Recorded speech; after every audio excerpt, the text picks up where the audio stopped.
അന്നത്തെ കാലത്ത് ശരിക്കും നമ്മളൊരു ഏതൊരു മേഖലയിൽ ചെന്ന് കയറുമ്പോഴും നമുക്കൊരു ചാലഞ്ച് അല്ലേ സാർ എപ്പോഴും നമ്മൾ ഫേസ് ചെയ്യുന്നത്. അതിൽ നമ്മളിങ്ങനെ താന്നു പോയാൽ പിന്നെ നമ്മുടെ ഒരു കഴിവ് മുന്നോട്ട് കൊണ്ടുവരുന്നത് എങ്ങനെയാണ്? ഒരു അഡ്വൈസ് കൊടുക്കുമ്പോഴും നമ്മൾ അത് തന്നെയല്ലേ പറയാം, നീ ചാലഞ്ച് ഫേസ് ചെയ്യണം, അതല്ലേ നിന്റെ മുന്നോട്ടുള്ള ഒരു കുതിപ്പിന് ഇതൊക്കെ പറയില്ലേ? ശരിക്കും പറഞ്ഞാൽ സൗന്ദര്യപ്പിണക്കം അത്യാവശ്യം ശ്രദ്ധിക്കപ്പെട്ട ഒരു സിനിമയാണ്, നല്ല ഹ്യൂമറൊക്കെയാണ്. അതിനകത്ത് ആ സുബ്രഹ്മണ്യം പൊറ്റിയുടെ റോള് തുടക്കം മുതൽ എൻ്റെ വരെ കൊണ്ടുവന്നിരുന്നെങ്കിൽ ഒരുപക്ഷെ അതിനുശേഷം ഞാൻ ആർട്ടിസ്റ്റായും കൂടെ വന്നേനെ. പക്ഷെ അത് അവിടെ ഞാൻ തന്നെ ബ്രേക്ക് ചെയ്തു. പിന്നെ എനിക്കൊരു പ്രശ്നം ഉണ്ടായിരുന്നത്, ഞാനിപ്പോൾ ഭാര്യ ഒന്ന് മക്കൾ മൂന്നിലാണ് തിരിച്ച് ഹീറോ ആയിട്ട് അഭിനയിക്കുന്നത്. അതിനകത്ത് ഞാൻ എൻ്റെ റോള് സപ്രസ് ചെയ്തിരുന്നു. അതെന്തിനാണ് സാർ? അത് എനിക്ക് സാലു ജോർജ് ആയിരുന്നു ഫോട്ടോഗ്രാഫി. പുള്ളി അതിൻ്റെ തിരക്കഥ വായിച്ചിട്ട് എന്നോട് പറഞ്ഞു, ഞാൻ സാന്ത്വനം പടത്തിന് ശേഷം ഒരുപാട് സിനിമ ഞാൻ വർക്ക് ചെയ്തു, പക്ഷെ ഇത്രയും മനോഹരമായൊരു സ്ക്രിപ്റ്റ് ഞാൻ വായിച്ചിട്ടില്ല. പക്ഷേ സേനൻ, എനിക്കൊരു കമൻ്റ് ഉണ്ട്, സേനൻ്റെ റോള് സേനൻ അവിടെ ചവിട്ടി വെച്ചിട്ടുണ്ട്, എന്തിനാണെന്ന് ചോദിച്ചു.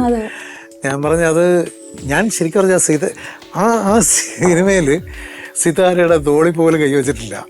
അപ്പോൾ സിതാര 3-4 ദിവസം കഴിഞ്ഞപ്പോൾ എൻ്റെ അടുത്ത് ചോദിച്ചു, നമ്മൾ ഒരുപാട് സ്നേഹമുള്ള ഭാര്യ ഭർത്താവില്ലേ? ഞാൻ പറഞ്ഞത്, പക്ഷെ നിങ്ങൾ ഭയങ്കര ഡിസ്റ്റൻസിലാണല്ലോ ഇങ്ങനെ സീക്വൻസ് എല്ലാം വരുന്നത്.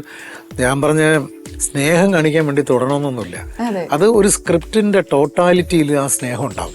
അതുണ്ട് ആ സിനിമയിലുണ്ട്. അന്ന് സിതാര ഓക്കെ ശരി ഞാൻ പറഞ്ഞെന്നുള്ളേ ഉള്ളൂ എന്ന് പറയും. ഞാൻ പേടിച്ചിട്ടാണ് തുടങ്ങാത്തത്.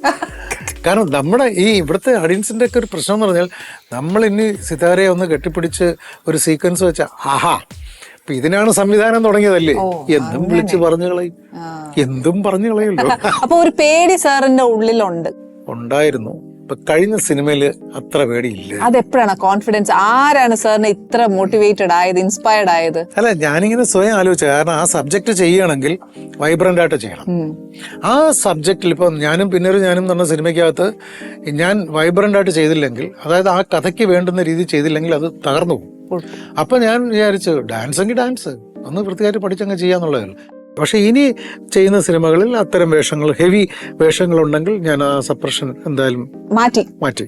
നമ്മളിപ്പോ ഭാര്യയെ ഒരുപാട് കെട്ടിപ്പിടിക്കുന്ന സീക്വൻസ് കാണിച്ചെന്ന് പറഞ്ഞുകൊണ്ടൊന്നും സ്നേഹം കാണുന്നവർക്ക് തോന്നണമെന്നില്ല. വെറുതെ കുറെ കെട്ടിപ്പിടുത്തം മാത്രം എന്ന് പറയുന്ന ചില സിനിമകളുണ്ട്. എന്തോന്ന് തുടങ്ങിയ തീരുന്നവരെ ആ സിനിമയിൽ കെട്ടിപ്പിടുത്തം തന്നെയാണ് എന്ന് പറയുന്ന സിനിമകളുണ്ട്. അപ്പോ അതുകൊണ്ടല്ല ഞാൻ അത് ചെയ്യാത്തത്.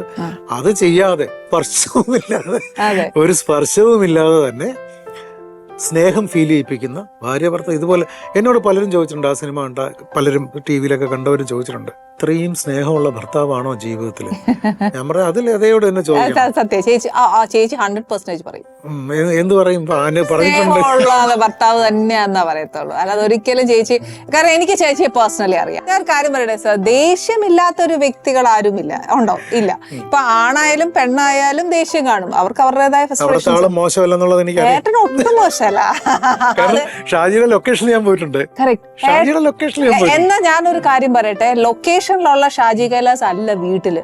ഈസ് എ പക്ക ഫാമിലി പേഴ്സൺ. ഭയങ്കര പതുക്കെ ഒക്കെ സംസാരിക്കുന്ന ഒരു വ്യക്തിയാണ്. എന്നെ പേടിച്ചിട്ടാണോ എന്ന് എനിക്ക് അറിഞ്ഞൂടാ, പക്ഷെ എനിക്ക് അദ്ദേഹത്തെ പേടിയുണ്ടില്ലെന്ന് ഞാൻ പറയുന്നില്ല. ഞാൻ ചോദിക്കട്ടെ, ഈ അങ്ങോട്ടും ഇങ്ങോട്ടും സ്നേഹം കൊണ്ടുള്ളൊരു പേടി ഉള്ളത് നല്ലതല്ലേ? അത് സത്യം. എനിക്ക് അങ്ങനത്തെ പേടിയാണ് ഏട്ടനോട്. എനിക്ക് ഏട്ടനോട് റെസ്പെക്ട്, ആ ഒരു സ്നേഹത്തിന്റെ, ഏട്ടനെ വിഷമിക്കാൻ പാടില്ല, അങ്ങനെ ഒരു, നമ്മളൊരു ഈക്വൽ സ്റ്റാറ്റസിൽ ജീവിക്കുന്നവരാണ് പുരുഷനും സ്ത്രീയും, അങ്ങനെയാണ് ജീവിക്കേണ്ടത്.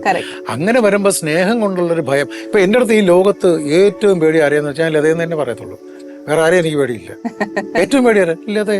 കാരണം നമ്മള് സ്നേഹം കൊണ്ടുള്ളൊരു ഭയം ഭാര്യയോടും, സ്നേഹം കൊണ്ടുള്ള തിരിച്ചും, അത് ഈക്വൽ സ്റ്റാറ്റസിൽ ജീവിക്കുന്ന ഒരു കുടുംബമാണെങ്കിൽ അത് അങ്ങനെയാണ് വേണ്ടത്.